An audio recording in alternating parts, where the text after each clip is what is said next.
Welcome to the Michigan Runner Show. Join us each time as we explore the people, the places, and the events that shape our great sport.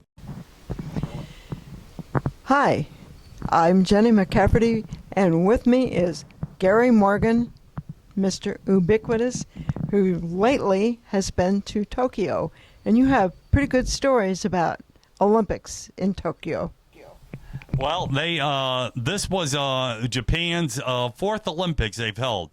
They did their first Olympics in '64, and it was they used some of the same spots this Olympics they used back in '64, and the Olympic Stadium is in the same spot as the old one, only they tore it down and rebuilt it on the same footprint. So didn't have to use any extra land. But one quick story about that Olympic Stadium there in '64. In 1985, I did a triple dual meet. I was with the U.S. team. I did a 20K walk outside that stadium, one of the streets. I saw the street where I did it, so brought back some memories of being at the old stadium. And even at the new stadium, they have kept a couple of the iconic murals they had and put them right in front of the main doors of the stadium. And they had kept the Olympic cauldron from the '64 Olympics there. I also, when I went over to table tennis, they had the Tokyo Gymnasium, which is what they probably used for would have been gymnastics. They obviously refurbished inside a little bit over the years, but still the same building. And they did table tennis in there. But that was, like I said, in '64 was their first Olympics. And to consider that was only 20 years after the war, for them to hold an Olympics that quick after the war was pretty good. Yeah, that's amazing. Yeah, then they are big into winter sports. They did the '72 Olympics in Sapporo, Japan, which is on the North Island. And once again, they tie and everything is connected. They did the Olympic marathon there this year and the Olympic walks up there because it's 500 miles north and though it's going to be cooler. It was still 95 degrees, and so it didn't make a lot of difference. But they held the Olympics there in '72. And then they held their third Olympics in '98 in Nagano, which is pretty much on the other side of the main island from Tokyo, but it must be up in the mountains. And they did the '98 Olympics there, and that was their second Winter Olympics. And then come back here in Tokyo in 2020, obviously a year late.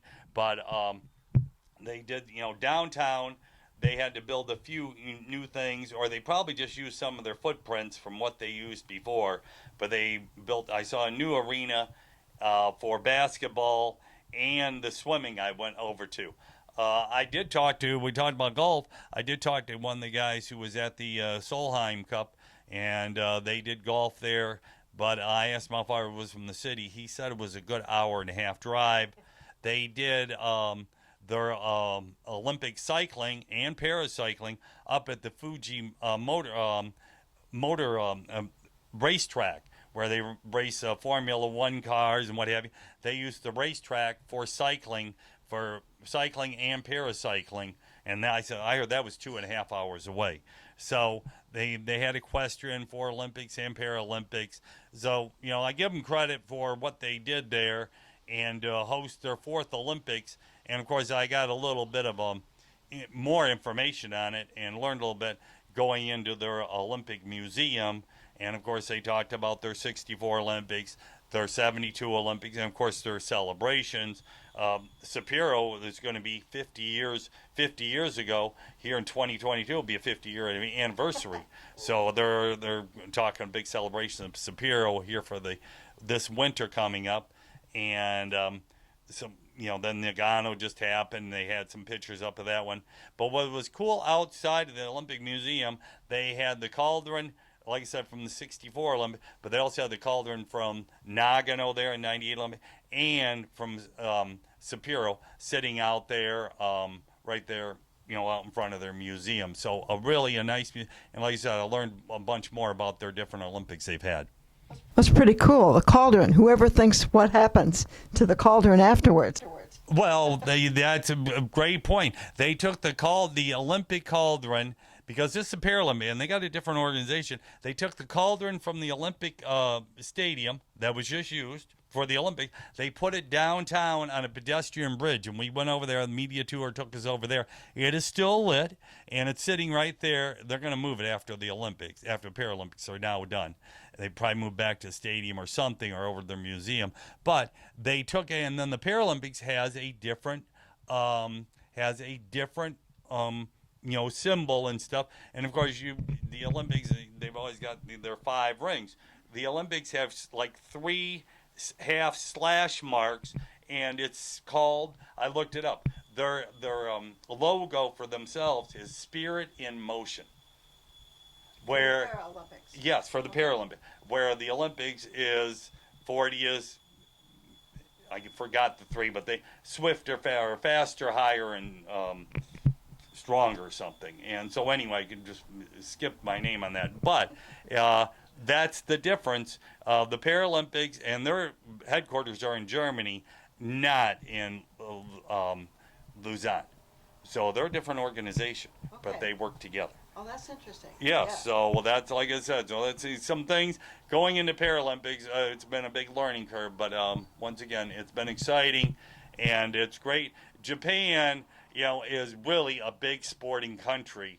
They love sports. They love putting on events. And it was interesting at the Olympic Museum, since I was a race ball, they had different things. They are showing the length of what some athletes did. They showed Bob Beeman's Olympic record, a marathon, but then they showed a race walk. Their race walkers took 1st and 3rd in the Olympics, won the gold medal and a bronze medal. They've always been big in walking. And they showed the stride length of the guy who currently has the world record of 1 hour and 16 minutes. It was over 3.5 feet long. I put out on Facebook, people, that's a long stride. It was a good 3.5 feet long. But it's 1 foot. But, walking's a big sport in Japan. So that's some of the Olympic things I found out being there. So Gary Morgan, Mr. Ubiquitous, has been to Tokyo, and he's enticing all of us to go there ourselves. Thank you.